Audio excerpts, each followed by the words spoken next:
All right, good morning, everyone. Welcome. Welcome on this Friday morning. I think half the country, 2/3 of the country had a snow day the last couple of days, but y'all are old pros at that. However, us down in Texas are snowed and iced in. Good thing I work from home because I don't have to go anywhere. I'm so thrilled that you've chosen to join us today. Today, we are going to be talking about practices for reducing the influence of bias on the tenure review process. My name is Megan Pollock, and as I said, I'm based out of Texas. I live in Dallas, and my company is called Engineer Inclusion, and we help people intentionally and systematically engineer equity and inclusion into their organizations. And I come to this work as an engineer, and I have committed to doing equity and inclusion work because I wanted to improve equity and access within the field of engineering and technology for more women and people of color. And so I'm excited to continue this conversation with some familiar faces today. I want to introduce you to my colleagues. So today I have joining me Dr. Pamela Leggett Robinson, and she is a strategic partner for my company, and she has her own consulting company, PLR Consulting. And she and we were just chatting before we all started that my other colleague I'm going to introduce you to here in a second, Casey, we're all COVID friends. Like, we've actually never met in person, but somehow we found ourselves continuing to meet one another and work together. And so Pamela comes from a physical organic chemistry background and has been a professor herself. And so she's been through this process of tenure on both sides of it. Pamela, do you want to introduce yourself? Sure thing, Megan. Thank you so much for that lovely introduction. A few other things. I have a little cough this morning, so if I clear my throat, just it's not COVID; it's actually bronchitis. That being said, yes, I've spent most of my life in higher education. I came up through the ranks as a assistant professor, then associate professor. I've been a department chair and a PI for several grants. So I know all of those working pieces and what that looks like. And as Megan also said, I left academia to start my own consulting firm. And in this capacity, I do help organizations, institutions, and women and men actually navigate that promotion and tenure trek that can be a little bit daunting. And thank you, Megan, for reminding me that I also have a book that actually speaks to that. Although it does say resource for Black women, it's written from the lens of who I am, but it is for everyone to read. So thank you. And I look forward to working with you all today. Thanks so much, Pamela. And I read it, and I'm not a Black woman, and I learned so much. And so I recommend it as a resource for everyone. So I'm grateful that you've shared your knowledge with the world. I also want to introduce to you my colleague, Casey. Casey Haig is based out of New Orleans, Louisiana, and she is going to be our Zoom champion today, helping us make sure that everything runs smoothly. Among many things, she is a business owner herself. She's a comedian. And you want to tell us anything else about yourself, Casey? Yeah, I'm a cat owner. New to me from COVID. But yeah, I'm so excited to be here. If you have any questions or need anything during this session, please private chat me, let me know. That is what I'm here for. But I am excited to also learn right along with you. So excited to be here. Thanks, Casey. Now, Casey has added some links in the chat for you. And so we've got a handout that's going to be a pretty strong outline of everything that we're going to talk about. It's going to have the tools that you're going to be able to use. We're going to be using 2 different Padlets today. And so if you're new to Padlet, don't worry, we will help you figure that out. And I've already providing the evaluation link for you because your feedback is important. So before you shift gears today, I want to make sure that you save a minute to give us your feedback. Now, I think all of us are pretty much pros at Zoom by now, but just in case, you all have control of your audio. If we mute you, it is only to protect you. We're going to turn on the closed captioning right now, or the live transcript. And so you'll see that on your screen. If you don't want to see it, you can hide it. But if you miss something, you can download the transcript, but just note that it's an algorithm and it's imperfect, and it's really just meant to improve some accessibility. I'm grateful for those of you who are willing and able to share your camera with us today. It certainly improves our connection. But I also get that it's Friday and you might just don't want to be seen anymore. And so I also fully respect that. When we go into breakout rooms, I do encourage you to share if you aren't now, because it will definitely help you all in that activity. You have access to use the chat, and so you can use that to an individual, to the group. So I encourage you to liberally use that and the reactions. We're going to be using Slido polling today. So that's going to show up on the main screen. And so again, if you're new to Slido, we're going to show you how to do it. A couple of other things: check your name in the participant list or how it shows up underneath your image, and make sure that it's your name and it's how you want us to address you. Sometimes we log in under someone else's computer and it's not your name. And so I encourage you to add your pronouns as well. And so just do a quick check in there. And if you need some help changing your name, message Kate and she can help you do that as well. So we are going to start with our first quick little poll here. So how I recommend doing this is to, if you have a smartphone, you can just open up the camera app and then hover it over the QR code. If you're new to QR codes, it'll open up a browser. And that's the only time you need to do that today. So as long as you have that browser open, every question's just going to refresh on that screen. If you don't have a smartphone and you want to work from your computer or a tablet, you can open that up, go to slido.com and then type in this magic number here. And again, this QR code is going to be on all of the different slides. So let's go to the first poll. And I want to ask, which of these statements best describes your association with a tenure committee? So select all that apply. Select all that apply.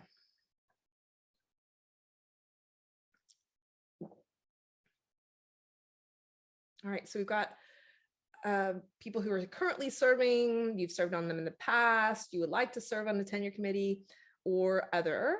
So we've got a good split here. And so just so you know, up in the top corner, whoops, oh crap, I turned it off. I ended the slide. You have the number here, so that tells us how many people are participating in the Slido poll. So we've got 22 of us here. So a couple more people give you a chance to kind of cue it in. And if we move on, you can still complete it and then we'll have that record. All right. Thank you for participating in that. Now, I want to introduce you to my sweet Dodie dog. Now, she is 14 and a half years old, and she's been a wonderful dog that has been with me my whole life. So let me paint a picture for you. I'm setting up a little story here. Now, say that you come to my house and you're all welcome. It's gonna be hard to get here today because everything's icy, but say you come to my house and you sit down on the couch. Now, don't be fooled. It is her couch. It is not my couch. Everything in this house belongs to her. And so like every guest that shows up, she is going to come up and sit next to you and snuggle you. And then she is going to nudge your hand with her nose. What is the appropriate response when you are nudged by an adorable little animal like this? Assuming you don't have allergies or you're not afraid of 12-pound little puddles of joy, what's the appropriate response? Petting, scratching the ears. Yes, you pet her, right? So what she's done in this moment is she's altered the environment. She's given you a cue, a powerful yet somewhat subtle suggestion, and the desired behavior that she wanted, yours, is changed, right? So she's nudged you and you've changed behavior. So nudging is the process of influencing behavior through really small changes in information or adaptations to an environment. So it is a way to influence choice without removing agency to choose. So she's trying to influence your choice to pet her, but you could still get up and move, right? You still have that agency of choice.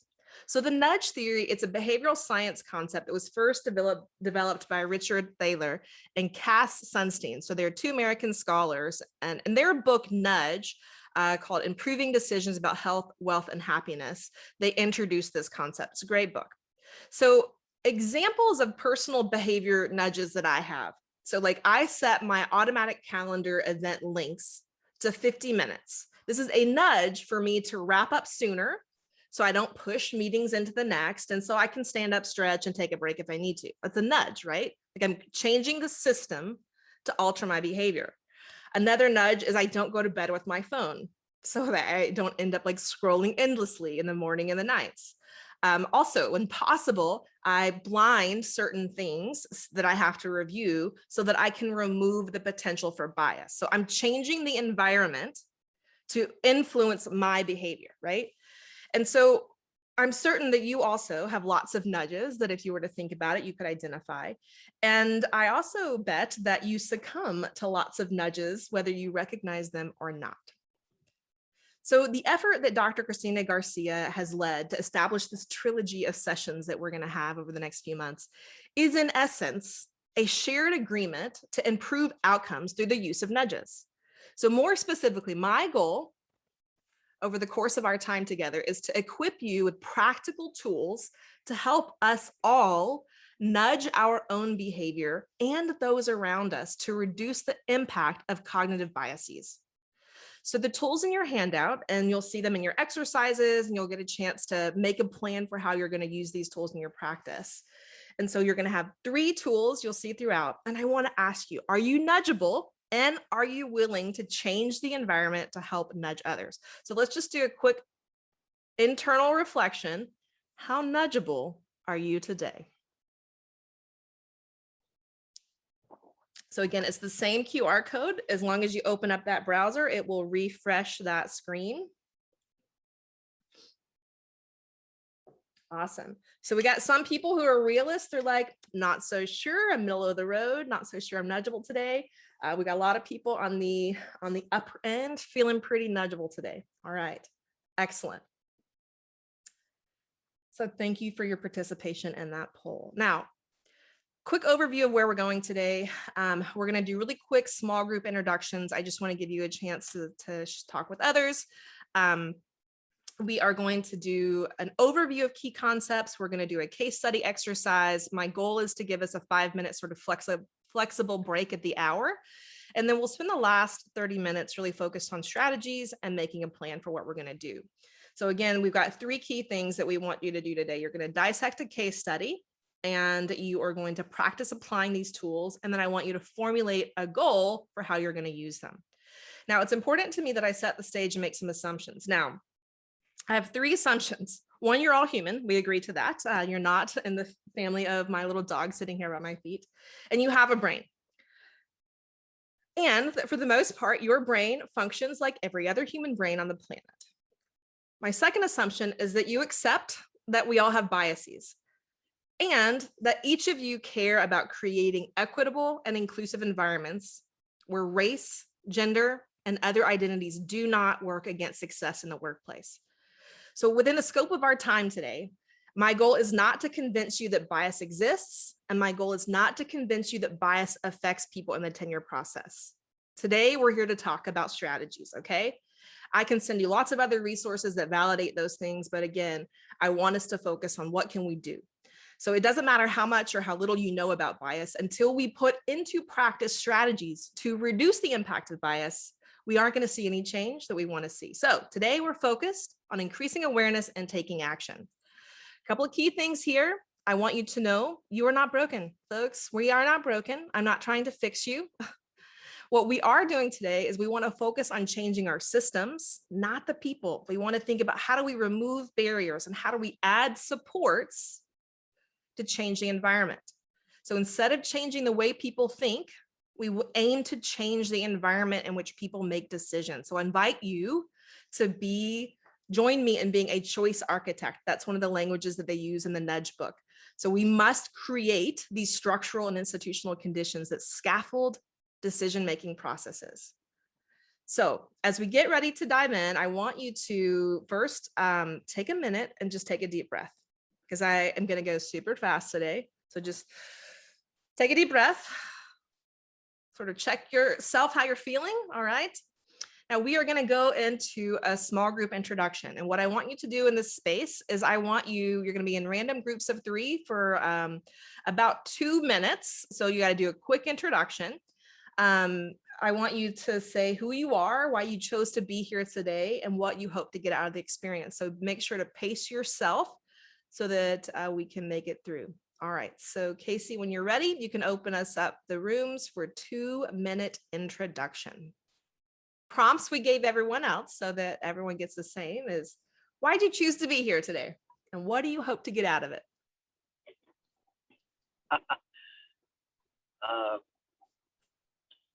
Continued growth. I mean, I'm just very excited about this initiative to be off the ground. I think this is part of a grander plan to institutionalize more equitable practices. And this is such an important beginning, right? This is part of the onboarding process. This is for people that are going through tenure. This is what they're getting a sense of what the institution is actually prioritizing, right? So I see it as that beginning. Obviously, hiring is an important process, right? How equitable our hiring practices are.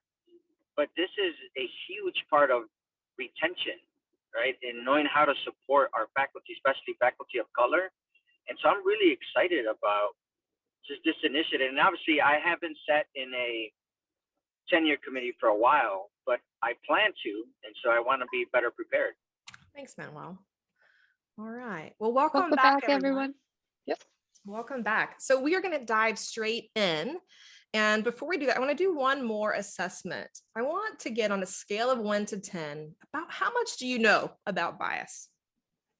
How much do you know about bias? Again, it's the same QR code. Just refresh your screen and it'll give you a chance to give us a quick little rating.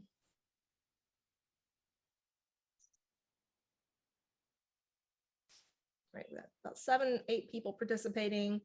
So many of us are like at an 8. That's good, good. Some of us are middle of the road. And that's okay too. You're still going to get enough content knowledge today to help you do the exercises, even if you feel like you're not a pro at it.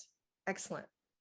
So I want to do a small introduction to bias. I know I promised I wasn't going to give you a full history of it, and I'm not, but I do want to frame a couple of things. So first of all, we know that in our brain, there are neural networks that support the learning, the experience, and the expression of prejudice, and the storage and the activation and the behavioral expression of stereotypes. So as a reminder, prejudice, these are preconceived opinions that are not based on reason or actual experience. And stereotypes, they are widely held but fixed, oversimplified, generalized images or ideas of a particular type of person or thing, including traits or circumstantial attributes. So again, if you have a brain, this is happening. It's a function of your environment. It is a function of what you've grown up knowing and doing, you've been surrounded by. But the good news is that through self-regulation of cognitive control, we can reduce the expression of prejudice and stereotypes. And that's why we're talking about tools today.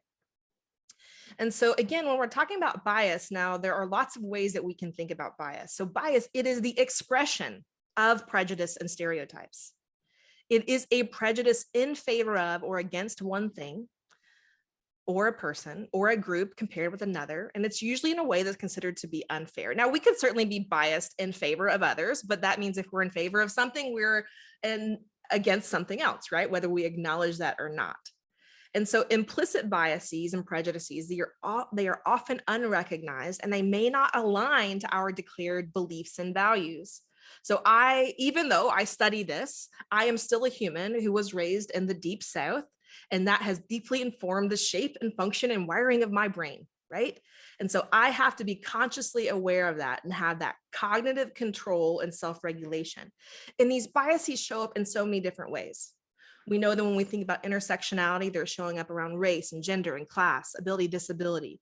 We can judge people and have biases based on sexual orientation, so many of these different things. But when we're talking about tenure, we can have biases about where they went to school. Has anyone ever judged you of like, oh, you went to school there, huh? Like, I had someone tell me like, you didn't go to that school? And I was like, no, I didn't, right? Like that's a deep embedded bias, micro message, microaggression in that language. We can have bias in the assignment of classes and the assignment of grad students, the assignment of duties. There can be biases in how we engage in different kinds of research, whether we are collaborating or not collaborating, how we're teaming, who you know, who you trained under. All of these can become biases that influence the process. Now, there are two different kinds of bias, explicit and implicit. For the most part, explicit bias is against the law within educational institutions. Doesn't mean it doesn't still happen, but technically Title IX and many federal legislations intend to protect against this. But the way in which implicit bias happens is it is such an insidious sort of part of our culture that we don't often recognize it. And then the accumulation of that can feel, as a person who's receiving that, it can feel very heavy and explicit, but still sometimes the person who is sending those messages may not even realize it. Now, these biases, they come from single stories or schemas that happen in our brain. And so a schema, it's a pattern of thought or behavior that organizes categories of information and the relationships among them in the brain. And so I have the imagery here of like Dilbert, the engineering sort of archetype. If you don't know who he is, he's a sort of engineering caricature. And his sort of, this archetype is perpetuated in like the Big Bang Theory. It's perpetuated in like the uniform of the Geek Squad. And these single stories, and one of my favorite TED Talks is by Chimamanda Adichie. She says the single story creates these stereotypes. And the problem with stereotypes is not that they are untrue, but they are incomplete. They make that one story become the only story. So if you are ever tired, stressed, or in a hurry, anyone? Does that describe anyone? Anyone? Just me? Just me? If you are ever distracted or busy or basically any cognitive load, your brain is more likely to draw on those prejudices, those stereotypes, those biases and schemas in your brain. And so that's where we want to begin to have some intentional effort to overcome the way in which they are affecting our interactions. Now, a key thing that's so important that you take away today is that when we hear the word bias, we more often than not think about, well, what's happening between me and Pamela, right? And stuff can happen between me and Pamela. But what we have to do as leaders is we have to begin to think about, how do we change the system? How do we change that environment to begin to mitigate the ways in which these biases happen? And we have to develop what I call Superman vision, X-ray vision, to look into our institution and see the ways in which we have built or in which others have built bias into the system in which we may be complicit in upholding. And so there are 4 I's of oppression. We're not going to go so deep into this, but I do want to highlight this model, and this is in your handout. And so you can, Casey's going to drop a link in the chat that you can watch a video if you want to learn more about the 4 I's. I really love this cute little video. It's made with Legos. But the systems of oppression, they work together and they overlap. And oppression, it's this combination of prejudice and power, which, by the way, is so deeply embedded in academia, right? Power is like sort of the structure, right? Oppression is the combination of prejudice and power that creates the system that discriminates against some and benefits others. So examples of oppressive systems are racism, sexism, heterosexism, ableism, class, all the isms, right? These are the systems. And so, again, this is not the point of today's exercise, but I want you to dig in and learn more about this. But the 2 that we want to think about are the interpersonal. These are the easy ones that we can generally kind of recognize. But I want us to build this lens of institutional bias. So institutional bias, it's that tendency for procedures and practices to operate in ways that, again, benefit certain social groups and disadvantage others. And so we have to see how it's built into the system. So again, our goal today is to figure out, how do we unravel prejudice? How do we unravel the stereotypes and bias in our brain, expand our schemas through self-regulation, and to create systems that help us be successful in our evaluations. Now, if you had an opportunity to do the pre-reading that Christina sent, awesome. If you didn't, that's okay. Now, in the pre-reading, you learned a little bit about cognitive biases and errors. Now, this is from, it was originally published in the early 70s and by Tversky and Kahneman, and they introduced this term cognitive bias to describe people's systematic but flawed patterns of responses to judgment and decision problems. And it's really from economics, right? And so while Tversky died in the late 90s, Kahneman won a 2002 Nobel Prize in economics for the work that they did together. And he summarized this work in this best-selling book, Thinking Fast and Slow. And so again, I highly recommend it. It's actually on Kindle Unlimited. So if you have that subscription, it's free to read. And he says, we would all like to have a warning bell that rings loudly whenever we are about to make a serious error in decisions. But no such bell exists. So we have to create the bell. So folks, we are here to create a bell. Now, if you look at Wikipedia's list of cognitive biases, I think there was something like 185 different kinds. Today, we're going to focus on 8 because that's about as much as our brain can. They aren't the same 8 as in the pre-reading, but they are very similar. Pamela, anything you want to add before we dive into each of these? Yeah, Megan, it was great how you talked about the interpersonal biases and then the institutional. And the P&T process and the journey is just so jam-packed with these biases. But I want us to also think about the fact that I want us to really think about how these biases and these errors actually impact 2 different sets of people. So they impact the people that are actually evaluating the dossier, if you will, but they're also impacting the person whose dossier is being evaluated. And so as you go back, and I love this 4 eyes of oppression, right? You think about what's going on in the committee, and then how that person might be internalizing what you're giving them back. And then how that then creates the cycle, the iterative cycle of just continuous bias on themselves and on other people that they too then begin to evaluate. Kind of like, those people that hurt people. In academia, we tend to do that. However, we were mentored in graduate school is typically how we mentor our graduate students. And so really just taking a deep dive and looking at that, I think this is going to be great. So I'm ready to go. I'm ready to go, Megan. Awesome. Hey, thanks so much for adding that. Now, again, all of these definitions are in your handout. And so we're going to just kind of give you a little bit of an overview of them. And then we're going to throw you into a case study where you're going to get to look at them. So again, these definitions are in your handout. So you'll see them here. And they are also, all of the definitions are going to be in this first Padlet for the activity that we're going to do here in a second.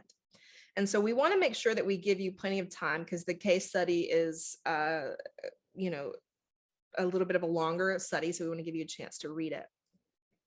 But this first bias that I want you to focus on, and out of the 185, I chose these 8.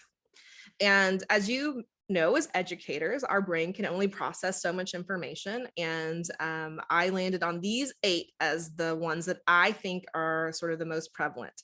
There is one more floating out here that I wish I kind of would have added, but I'm trying to keep it as simple as what our brain can process at a time. And when you really think about all the different cognitive biases, if you go on to learn more about them, they really all kind of filter back to a basic set of these. So anchoring bias, this is when we are relying too heavily on that first piece of information about a person or topic. How many of you have ever met someone and you have a first impression and you just sort of like never move past that? Yeah. So like that's that anchoring bias. Now, availability bias is kind of the opposite of that. That's where our view is distorted based on the most immediate information that readily comes to mind. So if we have an interaction with someone and they didn't deliver something that they promised, then, and that's the first thing that we remember, that can bias our decisions. Now, bandwagon, this is something that is very prevalent in any kind of committee setting, is that it's that group think, that herd mentality of like, I'll just go along with the group, don't want to rock the boat. What you said sounds good, right? Like that's that bandwagon effect. Confirmation bias. I feel like this is something that has been on the national news for the last few years. Everybody's talking about confirmation bias. And this is where we tend to interpret new evidence in a way to validate our own existing beliefs. So it's the interpretation of a bit of information. And so even if Pamela and I are working together and she does something that really means something else, but I interpret it to mean something that's going to validate my behavior, that is a bias. I'm trying to confirm my own belief about her. Now, fundamental attribution error, and again, we could have a whole workshop on this, right? But this is the tendency to assume someone's actions are because of their character rather than their circumstances. So we say that someone's lazy when they didn't turn in an assignment. That assigns it to their character rather than saying, well, what were the circumstances that made this assignment late, right? When we look at women who didn't publish over a course of a year because they were at home homeschooling their kids during a pandemic, we say, oh, those women aren't producers, right? That is a fundamental attribution error when we're not looking at the circumstances that reduced the output of their experience, right? Horns and halos. So this is a bias that, so if you have an opinion of someone that is either negative or positive, that you then translate that to something else. So like if someone says, we love Megan because she's so creative, and so therefore she's going to be this other thing, right? That's a halo effect of like, Megan's great at this, so she's going to be great at this. Or if someone says, well, you know, they were really, really bad at this project, so they're probably going to be bad at this too. That's translating it to something else. And it's biasing our decisions and our projections and assumptions of someone. Now, again, one of the most common is stereotypes bias. This is, again, those widely held, fixed, oversimplified, generalized ideas that we're assigning to people or groups. So these are, you know, when we learn to identify what are the stereotypes, so we can stereotype against all of those different little colored boxes on the previous slide around race and gender and class. We can stereotype around who they work with, who are they mentored by, who have they published with, who have they earned money from. Like these, we have stereotypes around all of these different things. And then the last one that we're going to focus on today is similarity bias. So this leads us to connect with others who share similar interests, experiences, and backgrounds. Birds of a feather flock together, right? That's the similarity bias. So sometimes if we're not paying attention, we can, you know, if we were to do another exercise, I could have you create a matrix of all the people in your life, and we can have a column of race and gender and class and all these different kinds of things. And in many cases, the people who are in your top 10 people are a lot like you, because we have this human tendency to find people who are like us, right? And so this can again lead us to make decisions that are biased. So what we're going to do now is we're going to put you into breakout rooms to do a case study exercise. Now, the way the case study is laid out is if you want to print this and work from paper, that's great. I have colored each of it's written like a script. And I do want to acknowledge that this comes from Dr. Colleen Kerrigan out of Buffalo and a specific NSF project. So she wrote this as a part of a NSF project. I modified it a little bit to better fit our needs. And I've colored it based on the characters. And so you're going to read this together. And what we want you to do, and the instructions are also here on your PDF. They are also here in the Padlet. So when you open up the Padlet, you're going to see that you can scroll up and down, you can scroll right and left. To add something, you're just going to click this little plus sign here. And then you can type a subject, you can add a picture, you can type something here, you can change the color. If you want to, you can just reply right to the definition. You can like something, dislike something, you know, you've got a lot of different options here. If you want to access the case study here, this is the same file. It's just, it's the same case study, it's just less pages in your whole packet. Here are the cognitive biases in a little image here. And again, here are the instructions and prompts. So you're going to have instructions in the chat where Casey just put them. You have them on your PDF and you have them on the Padlet. So your task is to help get your group organized so that everybody accesses the information. And then read the case study in your handout from page 7 to 10, or download it from the Padlet. And then your goal is to identify where the cognitive and institutional biases are found throughout the dialogue. So you can list the row number in the appropriate column. So say that you identify anchoring bias took place in row 10. So you can say row 10 and then add details here. And then you can add comments like notes and reflections, blah, blah, blah. Okay. So that's the idea. But really, I want you to focus on reading through, reflecting in the group. Also in the packet in here, there are some other questions. In what ways does this scenario resonate with you? Have you ever been part of or witnessed a similar dynamic play out? What did you notice? How might you respond if you're in this meeting? All right, Pamela, anything you want to add before we send the groups out? The only thing I think I want to add is, as you're reading through and you're discussing this, also be reflective of some of the things that you see in yourself, even as you're reading it, and you're having those discussions. Those things may bubble up. So that's the only thing I would add. Okay. Oh, and also I will be popping in and out. I won't say anything. I just love to hear the conversations. That's all. So don't get like weird on me. If you see me, like, I won't do that, I promise. Okay. Yeah, we're both going to pop in and check on you. Okay. All right. So Casey, you can open up the groups, and then you can pop back out if you have questions. Let's set the timer for 12 minutes, and let us start from there. Awesome. Thanks, everyone.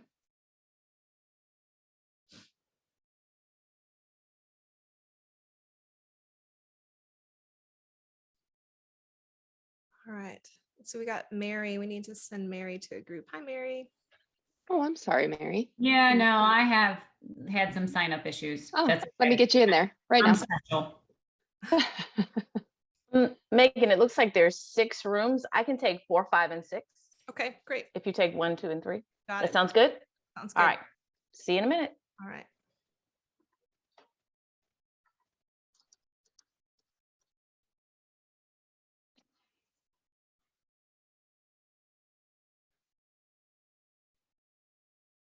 So Casey, you know the drill. People pop out, help them Yep. get where they're going. I'm going to join the rooms too. Okay.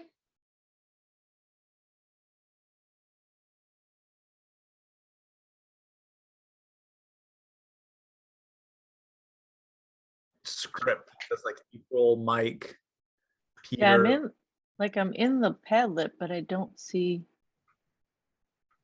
Page 7. Well, Oh, so wait, I in got the it. Padlet, actually on the left-hand side, you're going to click that link and it'll take you to the PDF directly too. If you Everybody back, Casey? Yeah. Yep. Welcome Everyone back. should be back. Hey, so everybody had an opportunity to read and discuss. So what happened? Like, what happened in this case study?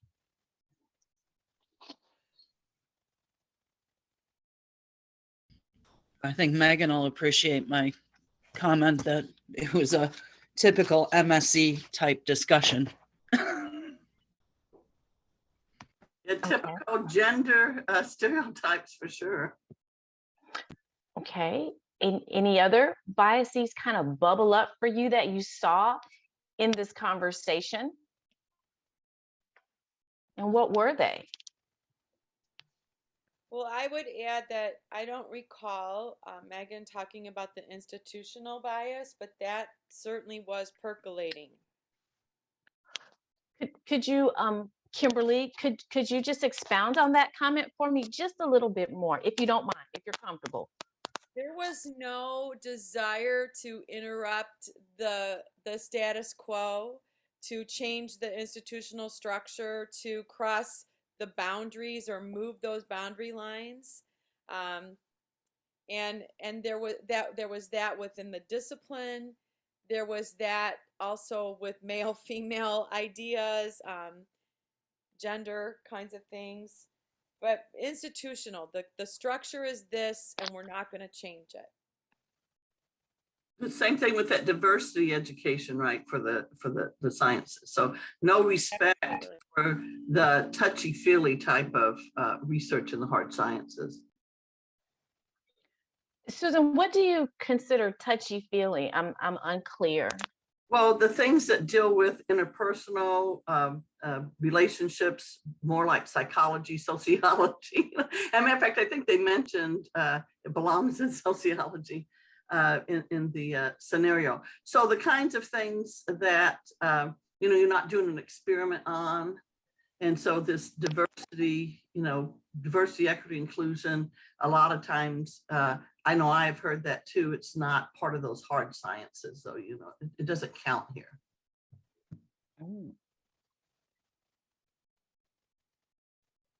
Would anyone else like to share? So what did you see? What did you hear? Even in your discussions, what actually bubbled up in the conversation?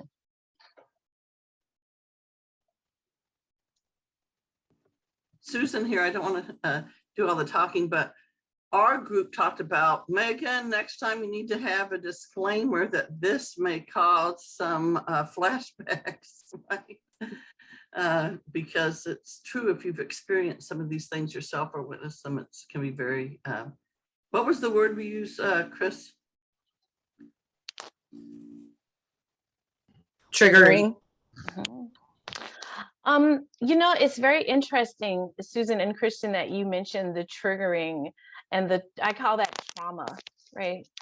And so one of the things that what I asked you to consider is how then does that play out in the actual conversation?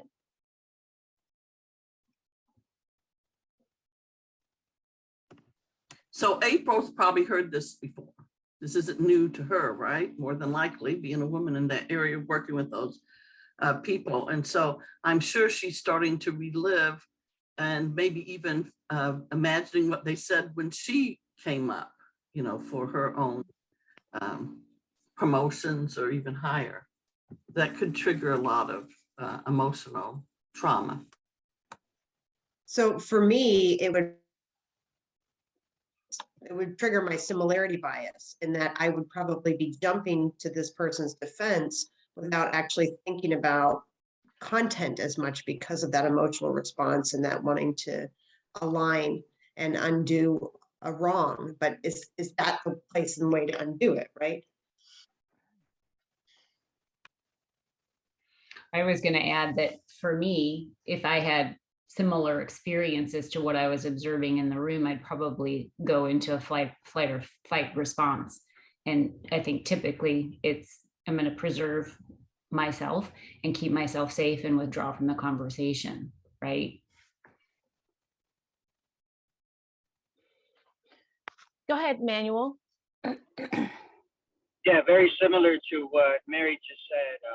I think the response could be that, right, is to be a flight or fight response where you either freeze or withdraw from the conversation, just of what Mary said, or on the other hand, very defensive and you're ready to attack, right? And this is when you see the conflict sort of escalate. Oh, that's really good.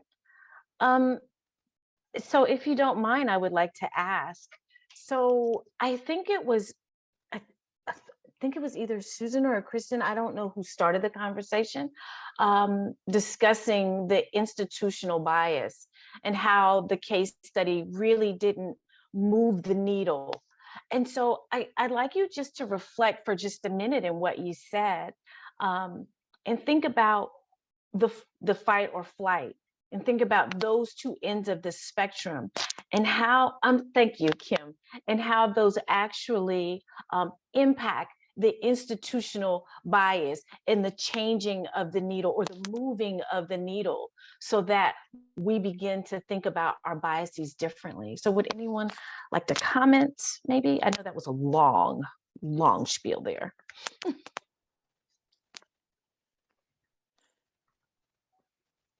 Yes, Christina or Tina. Would you be able to restate the question? Yeah, so I just want you to think about how either the fight or flight in this particular trauma or this particular experience impacts the moving of the needle or not when we talk about institutional bias. Mary? And then Kim Burley.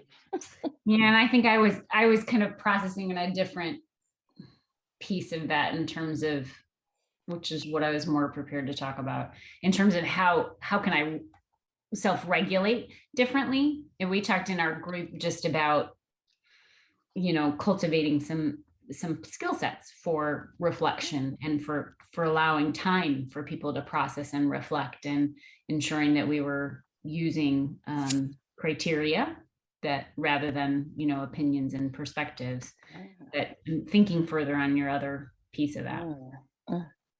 Thank you for that, Mary.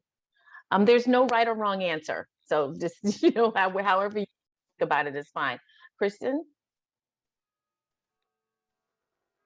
I just want to say this is one of the reasons why I advocate so strongly that tenure committees should not be comprised solely from people in that content area, that the siloing of our tenure committees reinforces this kind of behavior.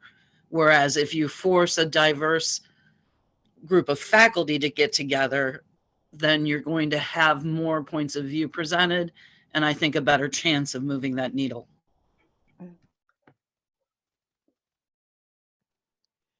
So I'll jump in.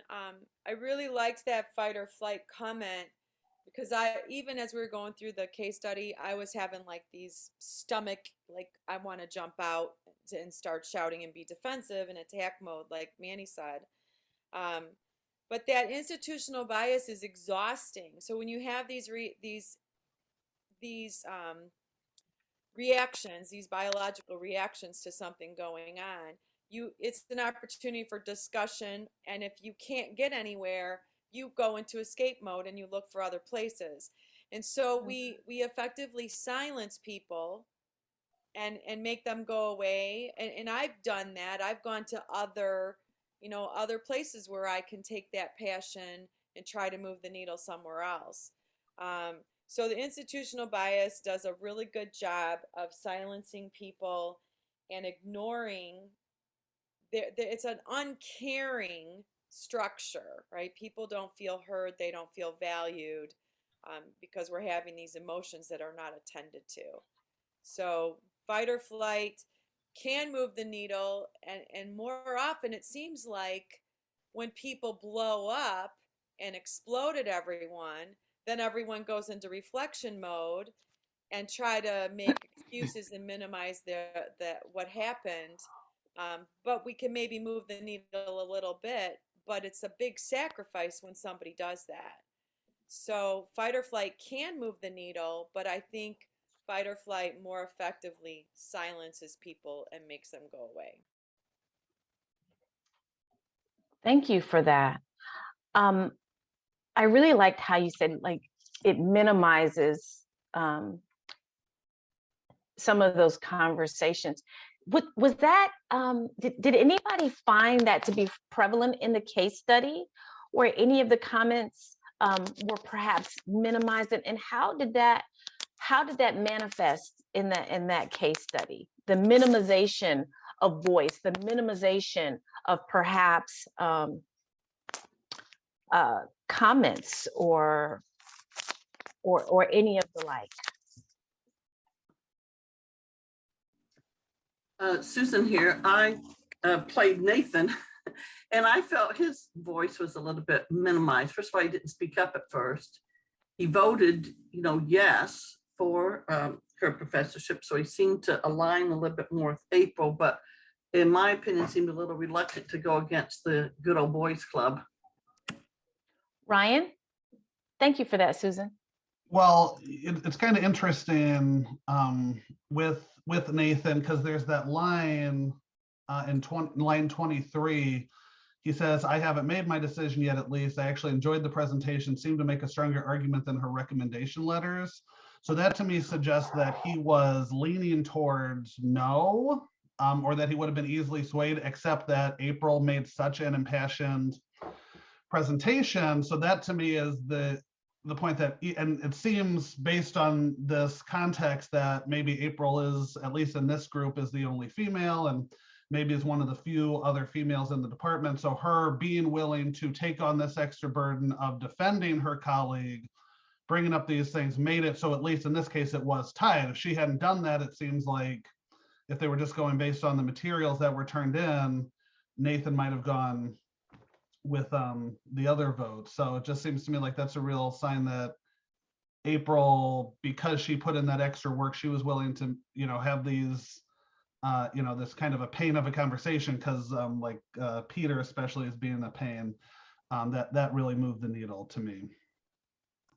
Thank you for sharing, Ryan. Kimberly? I just wanted to say that it really took a very inappropriate and sarcastic comment for Nathan to speak up. So I think that's insightful, that sarcasm is used often. And if you're talking about the weather, sarcasm, I think is okay. But when you talk about people, I think sarcasm really can cross the line and cause more pain. But Nathan was motivated to respond to that. And I loved his response. That's out of line. That's good stuff. That's good stuff. Ryan, you mentioned the line about the external review letters. And I just really want to take a moment, and I want to hear you all's opinions about that process, about the external review letters, and how then do you help your colleagues navigate through that space, because that was just a very interesting line in the entire case study, right? So tell me what bubbled up for you when you read the line. Let's start there. What bubbled up for you? What thoughts? What types of bias bubbled up?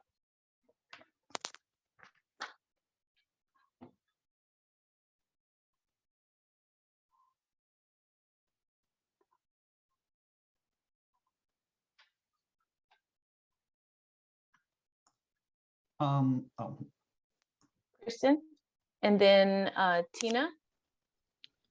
I just want to say that when you put too much of an emphasis on external review letters, then you are reinforcing the demographics that already exist and the philosophies that already exist, because you're asking people who share the same world philosophy as you to evaluate this person. So I'm glad we don't use that kind of stuff here. Thank you. Tina.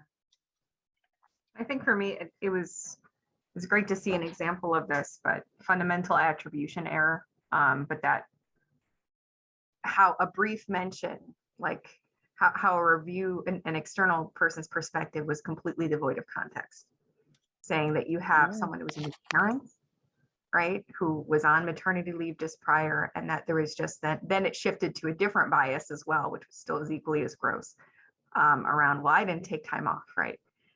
So you go right into similarity, or I know that there's other ones as well, but I think that's what it dredged up for me, that it was just devoid of compassion. Yeah.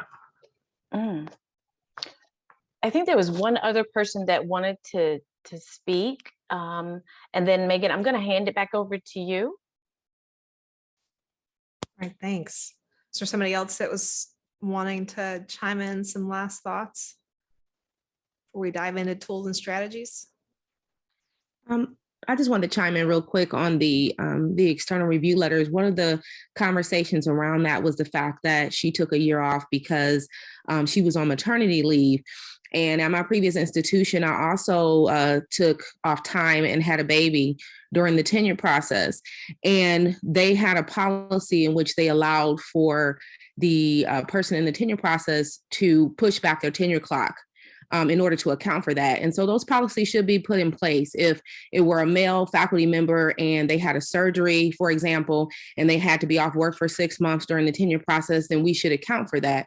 We also should account for that in the same way if a woman has a baby, which is a medical, time that they need to be off 6 weeks or 8 weeks, and then also to bond with their child, then there should be some accounting for that institutionally in terms of the tenure process. It should not be viewed as something that's a negative, to be able to take time off to care for yourself or have self-care, whether you're a male or a woman and you have a medical predicament. Exactly. Thanks so much for adding that, Latasha. And what's so critical is that even if that becomes an institutionalized policy, if it doesn't become an accepted norm, it's still going to affect the biases and how we evaluate. And so we have to have those nudges for ourselves and how we sit on committees so that we can call it, address it and say, like, there are policies and institutions in place that provide for this. A comment should have been said to Peter saying, hey, it's too bad you didn't take your paternity leave. Like, that's a benefit to you. So we have an opportunity to advocate for those equitable policies rather than April. I think I actually cut out a line. The original had, she said something really ugly and snarky, but I think I cut that one out.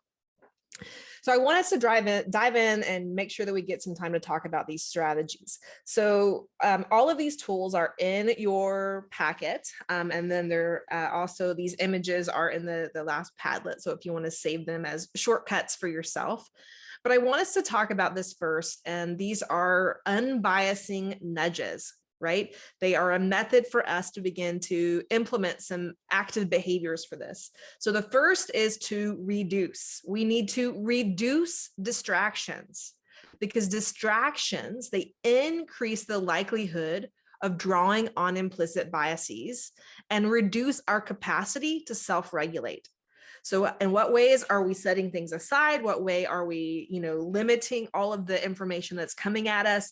And the second are constraints. So when we are overloaded, when we are rushed, we are less likely to employ bias reducing systems and strategies. So that's reduce. Second step is to reflect. Number one is positionality. Again, we could have a whole nother workshop on positionality, but positionality, it is the social and political context that creates our identity in terms of our race, our class, our gender.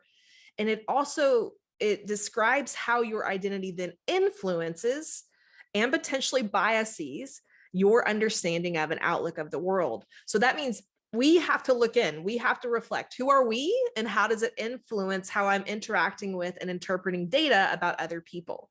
And so we have to make a plan to minimize how our social identity affects those interactions, decisions, and interpretations. The second is evidence.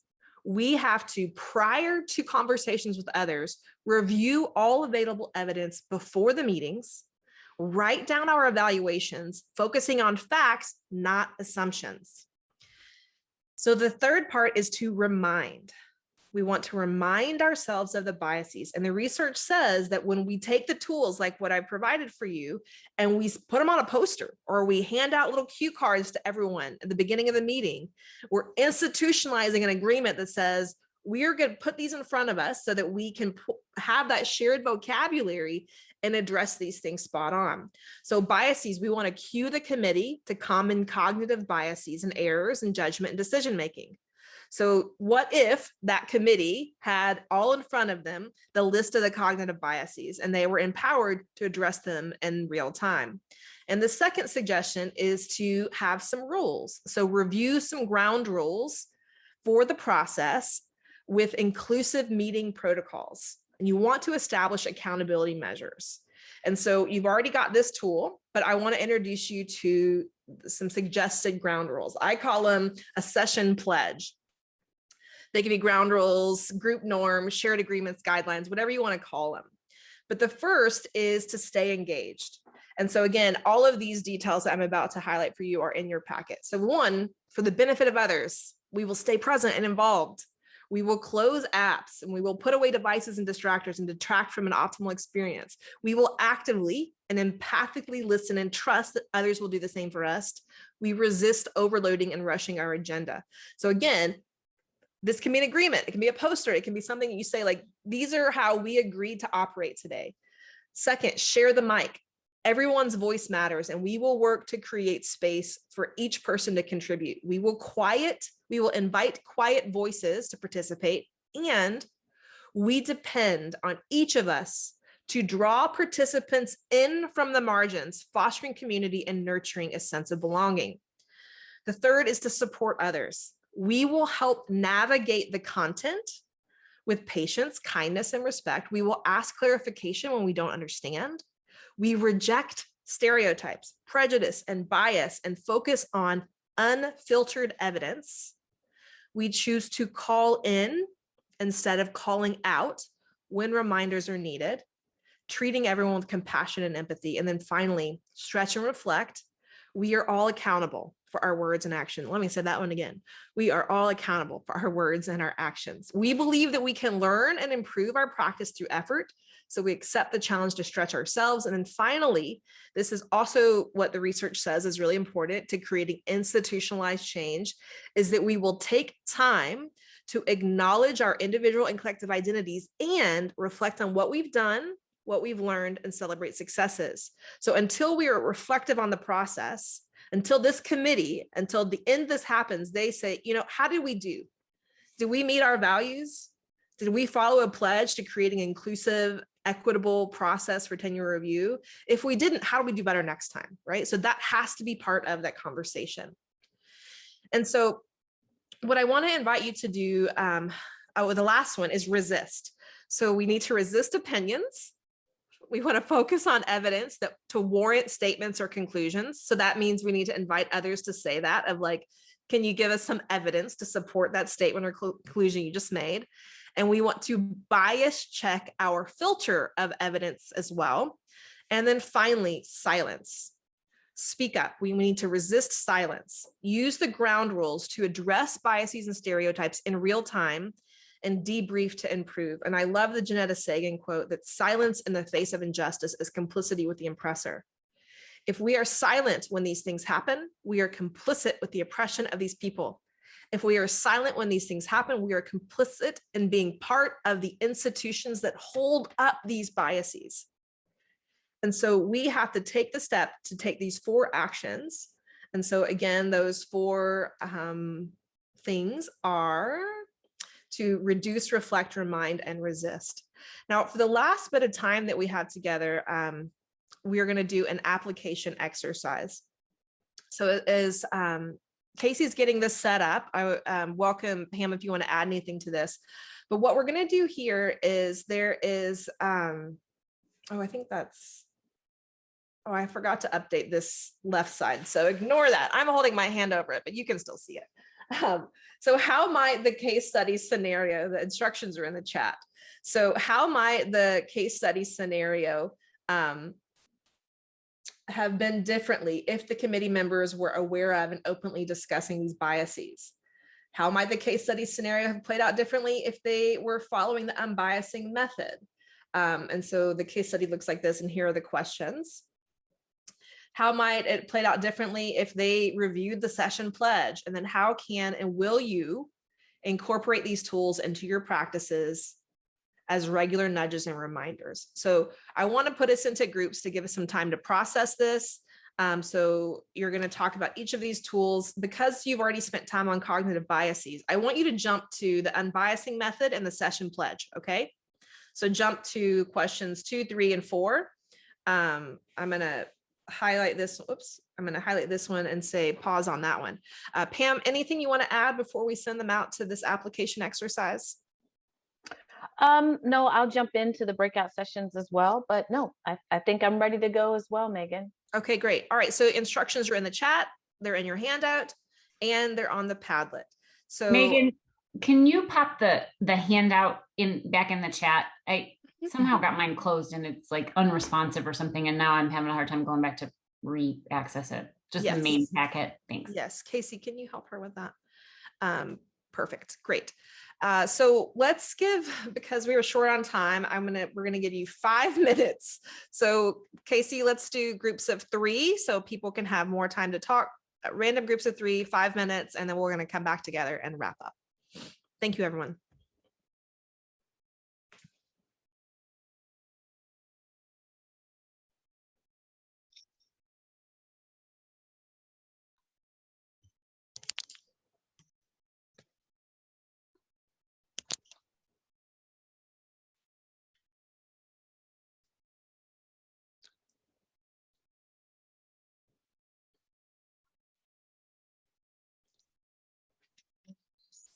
In between.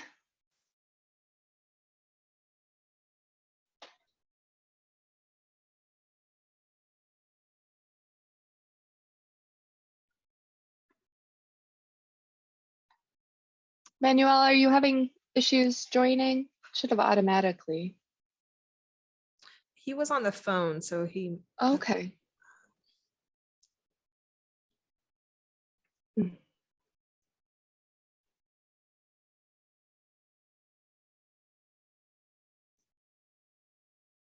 Oh.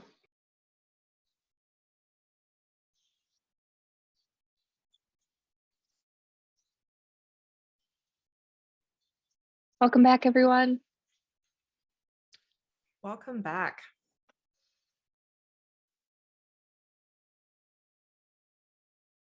As I popped in the groups, I heard lots of great comments. Sort of one of the last things I heard from group 3 was that by practicing these things, it normalizes and makes visible these biases that we all have, right? So it no longer feels like a punitive kind of behavior of saying like, these are nudges. We're trying to protect ourselves and protect each other and protect our institution from reinforcing these negative kinds of biases. So what I want to do, even though with so much planning, we're still always out of time. Before we debrief this, I want you to reflect. So on page 17 in your handout, or you can just look at the screen here, I want you to think about in what ways do you commit to using the provided resources. Now you can modify them and make them your own, right? But the idea of what we've produced today, so you've got those 3 tools. And then how can you create structural and institutional conditions to scaffold better decision-making processes? So think about those 2 things. If you've got time, keep moving through the handout on page 17. And then we are going to do a quick report out and wrap up. Individual reflection, go for it.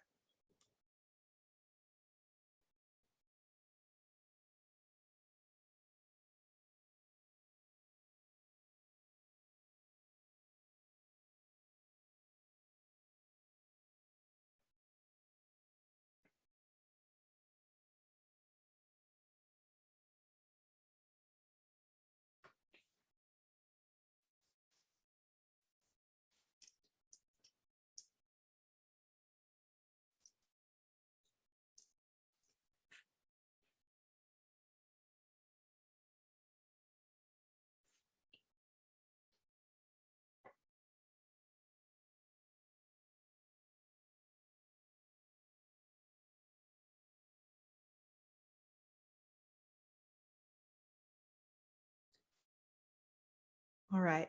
So I know many of you are still reflecting.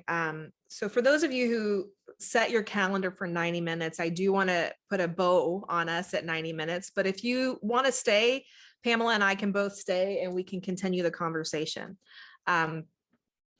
So I do want to acknowledge that as was said in the chat, like we will never have enough time to address all of the biases. Our goal was to set the stage to give you some tools. I'm going to work with Christina and Tyler to take some of the resources and put them into your internal systems so that you have them that you can continue to draw upon. Hopefully the recording works, and then we'll have a recording if you want to chime back in and watch that as well. And so I hope that you've taken time to reflect on these things. Again, if you want to stay on, you can, but I do want to put a little bow on this here for a second. So if you have time, I would greatly appreciate if you could give us some feedback. I also run every quarter or so CEU certificates, so you can request that and I will do that as well. I sincerely read every single comment. I use it to improve my services, so please offer that feedback. I want to remind you about the book that Pamela has written. It really is fantastic. I learned a lot about tenure in that process by reading it, so I encourage you to do that and to access it. It's also on Kindle Unlimited, so if you have that, maybe I should have a commercial for Kindle Unlimited. I don't know. And so with that, I want to, again, we're not going anywhere, just tying it in a bow for this moment. I want to thank you for your commitment to education, your commitment to equity, and your commitment to creating inclusive environments where everyone can be successful. It takes internal effort, so we have to work and do our own work, and we have to work to change the environment in which we serve. And we have to influence those around us. So whatever we can control, whatever we can influence, we have to create the systems that are gonna make the change that we want. And we want to take leaps and bounds if possible. You know, we're never going to get to the equity that we want if we're taking baby steps. And so I want to encourage you all as a cohort who have now gone through this 90 minutes of super fast content. You've got this shared vocabulary. We want you to continue thinking and discussing on this and figuring out how do you institutionalize policies and procedures that are going to create the equity that you want. We're going to have 2 more sessions over the next couple of months. I'm really looking forward to working with you on those. Pamela's going to be with us and Casey's going to be with us for at least one of those. But with that, again, if you've got to run, I want to thank you so much for your time. But if you can stay, let's have a conversation a little bit more. Okay, so let's go back up here.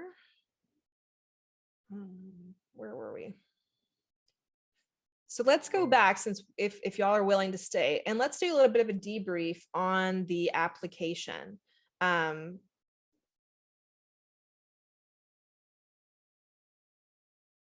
So what were some of the things, thanks you, Yolanda, I appreciate that. What were some of the things that you talked about or started to talk about in your small groups about how you can incorporate these tools and practices? How you can incorporate these tools into your practice? Thanks, Liddy, go ahead. We didn't get a chance to talk about it in our group. We were talking about other things, but one of the things I encourage my students to do that I'm going to start doing myself is to build in more time than you think the task will take.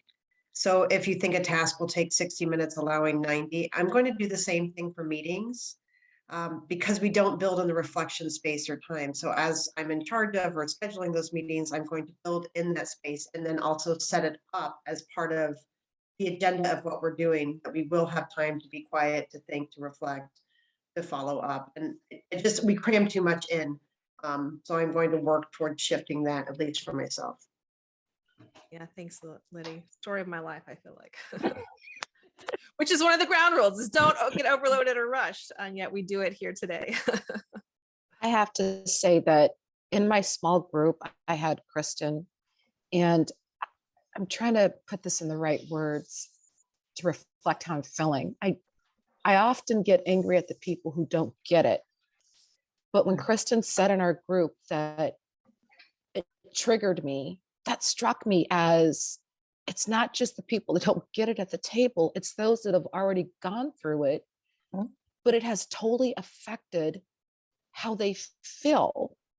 And I have to put myself, I think, in check, that I also have to give them the space to deal with that trigger and then help them as much as I'm trying to help the other person to understand their biases.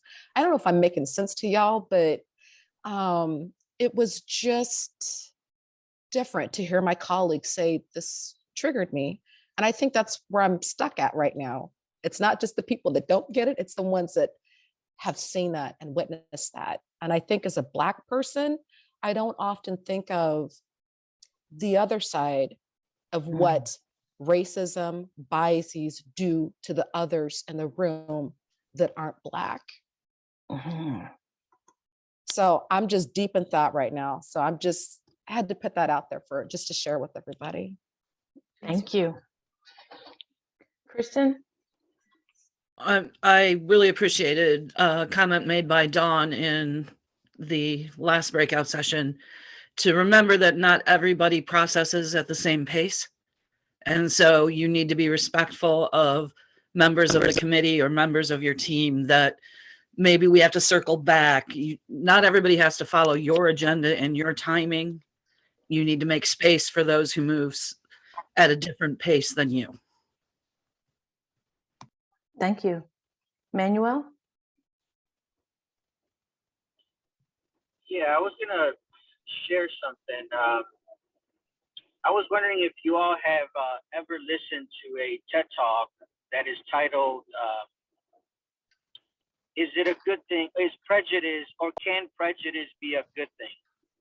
I believe the speaker was a social psychologist, Paul Bloom, if I'm not mistaken the name. But in that piece and in his research, he talks about what you all started to talk about, right? The self-regulation piece, the emotion regulation piece, because much of how we're able to change our biases and our prejudice is directly linked to the way that we are able to regulate our own emotions. And I was starting in my small group, I was starting to tell Lori, she was in the group, this idea of externalizing that emotion, right? That whenever we come to a space where we recognize, right, that we are experiencing, we just experienced a bias or an emotion that just felt different, right? Why is it that, for instance, there's some occasions where you might come into a room and you feel a sense of fear or a sense of anxiety because of who's in the room or because of what was said. And then you have to take a moment to kind of explore, where did that come from? And so this practice of externalizing comes in handy, where you can place that emotion outside of yourself and begin to ask questions about that emotion. How old is that emotion? How large is it? In what context have you seen it before? Things like that become very helpful to addressing or helping you be more aware of that emotional state that you're in. And so that goes to your tool or strategy of reflection. So I just wanted to mention that piece. Ryan. Thank you, Manuel. Yeah, Manny, that's I think a really important piece. It just made me think of, one of the many problems with the current political landscape, with the fervor about critical race theory, all this stuff, and I hear a lot about in our local school district, white guilt that they're trying to teach the students, and that's why they're opposed to teaching about historical accuracy and whatnot. I think it's one of those things of, there's obviously people who are opposed to that just because they want the power structure to stay the same. But I also think, what Manny just said, prejudice, making judgments based on what we already think is just how we make meaning, right? That's like a basic psychological, process. You can't untether yourself from all preconceived notions, because then our mind wouldn't work. But I think people have then warped that into, that very simple of, oh, well, all white people are racist, so therefore you're just trying to make us feel guilty saying we have these biases. Like, well, all humans have biases, right? And the problem is it's hard to it's kind of like all these biases, so many of them are oversimplifying things. So it just made me think of, you got to keep pushing that idea of that this is just part of being human. We have to work against these biases. We have to work against our socialization at the same time that people are trying to oversimplify it to have a straw man argument to fight against. So that's the continuing challenge. Thank you, Ryan. I'd like to bring us back to the case study and ways in which this committee could have done things differently based upon the unbiasing method and the session pledge. So I'd really like to get your thoughts on what that may actually look like moving forward. Because remember, the case study was really about the tenure and promotion process, which in and of itself can be biased depending on which side of the fence you're on, right? And so I'd really like us to take some time to think about ways in which we can do better in that area, based upon what Megan gave us, those tools.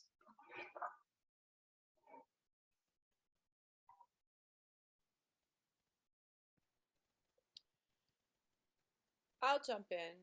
So I think most of us have been through the workshop on the hiring for cultural competence. And I feel like there's some tools here that can sort of layer and build on that framework.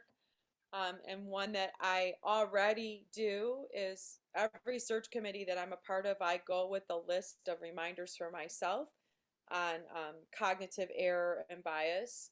I've shared that with many people. I didn't make it. Dr. Sharon Baker made that a long time ago.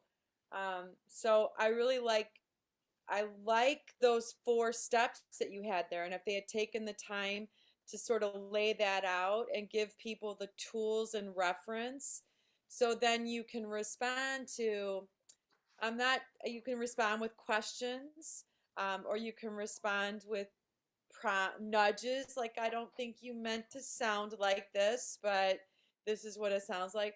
Those are things that I use, and I never thought about what I do in those 4 steps, but I try to do those 4 steps. But had they gone the next step and gotten the commitment and the signing, the I'm going to do this, wow, now you have a tool to enforce some accountability. And had they done that when the one said, that's out of line, it could have been, that's not what we said we would do in this discussion. So it's that framework sort of helps to manage the emotions. I'm sure you're going to have emotional, but you've got a structure to help you to create safety so that you can have those disagreements in a very respectful way. Thank you, Kimberly, for that. Kristen, would like to make a comment? I would just like to, some of the things that I would have benefited from would be a fleshing out on how to nudge without using a sledgehammer, because that tends to be how I approach it. And some self-regulating techniques. So when somebody says something, first of all, how do I recognize I'm having an emotional response in the moment? And what are some simple basic steps I can take to stop that, or to step back from it, or to engage productively? So like I have a thing with my students because I suffered from extreme test anxiety, I have this toolbox full of strategies for my students. You find yourself panicking, try this. If that doesn't work, try this. If that doesn't work, try this. Some kind of toolbox like that would be very, very useful, I think. That's really great feedback. Yeah, and as Kimberly was sharing too, I was thinking of like, could I create like these sentence stems for how to nudge others? So Kristen, you just reinforced another, adding on to that. So thank you for that. Thank you for that feedback. And please, if you think of more ideas, leave those in the evaluation, because y'all, I love to create stuff. So let me know, and you never know what I might send out on my email list.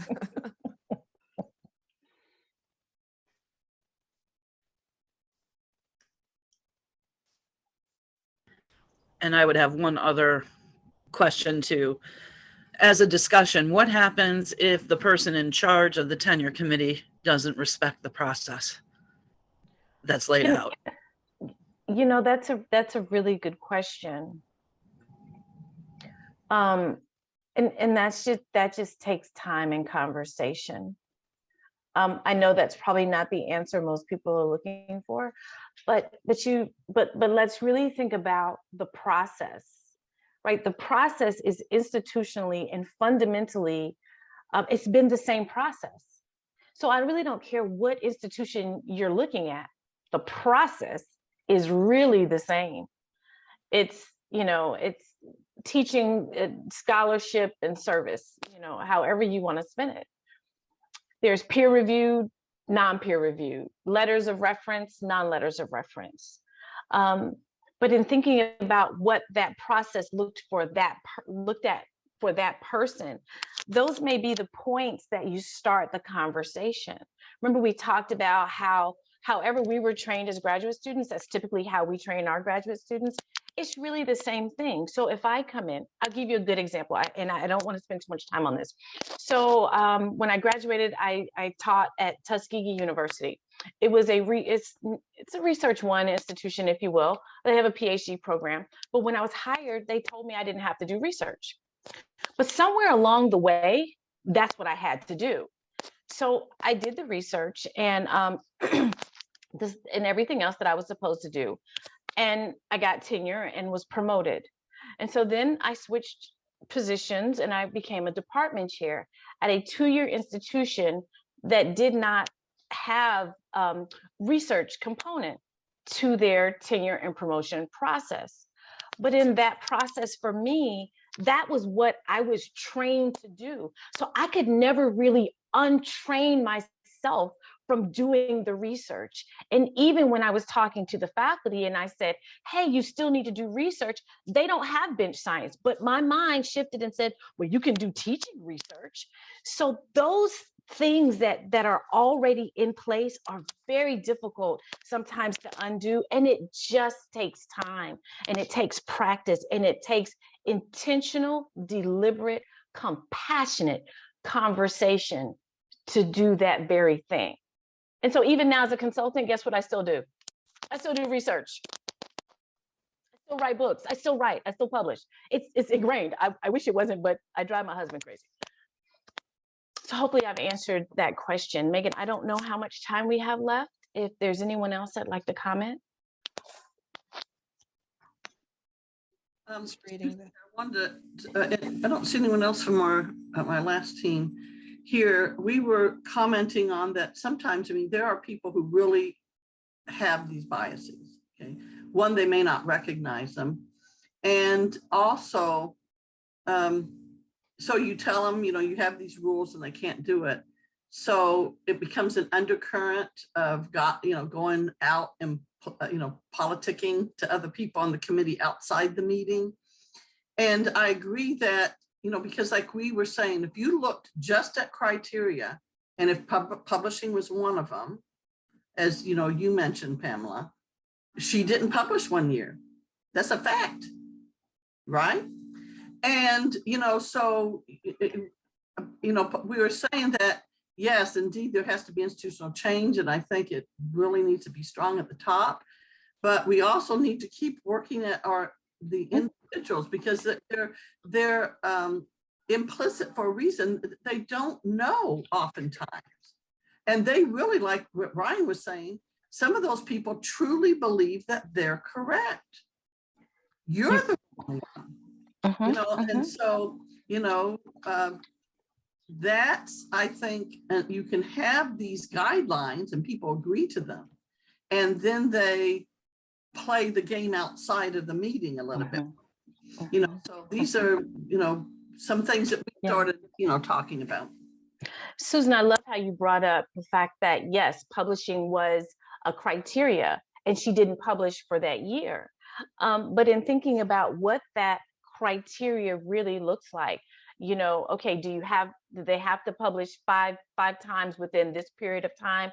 I mean, there's got to be some ebbs and flows. And one of the things we need to really think about is the human factor to all this, and thinking about life and what that also does. And so, yes, it is very difficult sometimes to change, and people do politics, but making sure we have those conversations about who this person is and do we want them at the institution. Because one of the things, I think it was Kimberly, I think it was you, Kimberly, that mentioned you were on the hiring committee. The reality of the situation is, if we hire a person in higher ed in our department, there's something about the person that we think is good enough to be here. So what about that person is not good enough to stay? And you have 5 years to have that conversation, a whole 5 years. And so I'd like us to begin thinking of it in terms of that gap between hiring and tenure and promotion. What does that space look like? And that may give rise to more conversations. Megan, I'll hand it back off to you. Yeah, I think that comment you just made is so powerful, and it speaks to culture and climate. It speaks to the environment, right? It speaks to the experience of that person and how much they have internalized. When we go back to those 4 I's of like, do I fit in here? Do I belong here? How much am I having to hustle and adapt and change to fit into an environment? Do they want me here? And then when it comes down to tenure, like all of these biases that have, these cognitive biases, these deeply institutionalized and interpersonal biases, they manifest in those decisions. And so again, unless we're creating those systems that allow us to mitigate the ways that our human brains function, we're not gonna be able to stop that. Such a powerful statement. Reading the comments here. Yeah, I mean, when we look at the great resignation that our country is seeing right now, people are leaving. Why? Because of culture and climate. And they're leaving because they decide, you know what, I'm done with this. Life's too short, insert all of the, sort of mantras you want here. And so companies are hopefully going to begin to really recognize, hey, we need to do something and care about the environments that we create. The TED Talk that I got to deliver last fall is on inclusive leadership. So I encourage you, if you haven't seen it, to watch it. And it's 11 minutes and I have a reflection guide, but I talk about like all of us, whether we are a leader, a manager, whomever, like we all have the responsibility to create and facilitate belonging for those around us. We all have the ability to change the culture. Liddy, what are you thinking about? I wanted to add that it can go the other way too. We hire people, and this happened in my own tenure. I got told by my tenure committee, and one of my tenure members is here, that you're fine, we hired you. And I'm glad that I'm fine, but I also sometimes was like, but what if I'm not? And I had been at the college for 10 years, but we hire people in a very short time with very little information. So I agree that we have invested the time, and my dean would say, we've made $1 million investment by hiring you, and we expect you to be here. But to Pamela's point, let's take the time to make sure this is a fit in every possible direction. Because now we have the time, and we no matter how we set up hiring, we're not going to spend 3 years hiring somebody, right? That just doesn't make any sense. So this is where that time comes in, and to question that, because I think it can quickly become, well, she got hired or they got hired, they must be fine. But what if we're not? Or what if we are fine, but it's not the right fit for us? I'd rather figure that out in the tenure process from every level than figure that out 3 years later. Mm-hmm. Mm-hmm. And Liddy, it's important that you said that, because we're looking at it from the lens of the faculty and the administrators in the institution, but no one has ever thought about what that means for the person navigating the journey. Wouldn't you like to know if there was something that you were not doing, or that somebody needed to know that perhaps you're not doing as much service on committees because you're mentoring all the students that look like all the female students, or all the Black students, or all the LGBTQ students, and you don't have time to sit on the committee? And those are real conversations that need to be had prior to submitting a dossier. So thank you for that comment, Liddy. I really appreciate it.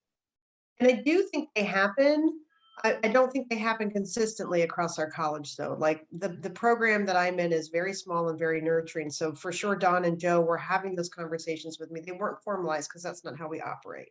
But formalizing that in some ways, or making that a part of what we do, because it doesn't happen in other places. So I don't think that safety to fail or safety to know, Pamela, that I'm off track exists like it does in my program everywhere.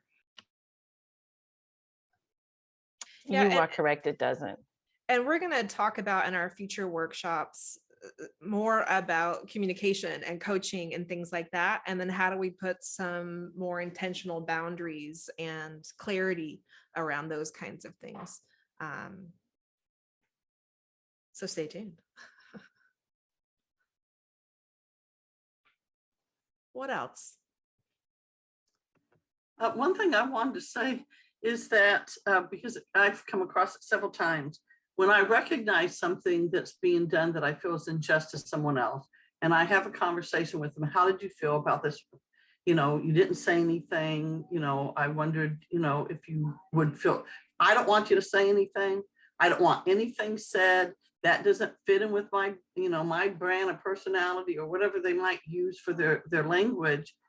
And yet it's hard to be silent, you know, when those kinds of things, but at the same time, you know, I try and respect this.